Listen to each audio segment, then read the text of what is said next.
Well, this was the crash and the injury that ended Jeremy Martin's outdoor nationals in Hangtown in June. And as of a couple days ago, maybe whatever it was, week maybe, he's back on the bike and riding, which is great to see because obviously more competition, more riders is always going to be good, and especially getting back on the bike this early, with what I think we're like 80 something days before A1, which is good. Whether he's racing outdoor or west or east, I don't know, but at least he's on a bike and at least he's racing and preparing and getting ready for this. And it is pretty cool. Apparently, the injury he sustained was a dislocated and a broken wrist. And I am going to say at the very end of this video, a little disclaimer for everybody.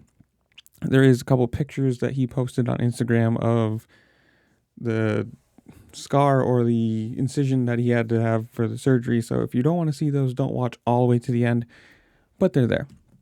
As you can see in this video, he puts his hand down. Obviously he's falling, and just purely bad luck. You get in the middle of the pack, you're going to be surrounded by people on all sides, and stuff like this happens. He goes to put his hand down to brace himself, and the person who hits him, I think it was Swole maybe, if I remember this correctly, had nowhere to go. Like, you can't blame him for that because it's just, there's nothing you can do when somebody falls directly in front of you. Maybe a foot. There's no stopping distance. There's no way you can turn or get away, and it's just racing. That's why they say get a good start, because if you're out front, you have way less chance of things like this happening just because you're surrounded by less people. But it is good.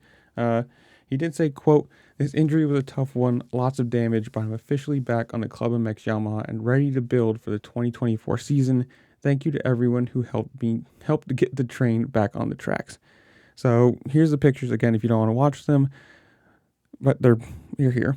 And if you are watching this, thank you very much. I appreciate it. Comment down below, how well do you think he's going to do? Are you excited to have him back? Whatever you want, just comment something down below. While you're down there, like, share, subscribe, do all the fun things this platform allows you to do, because it really does help me out. I appreciate it. And with that, I'll see y'all later. Peace.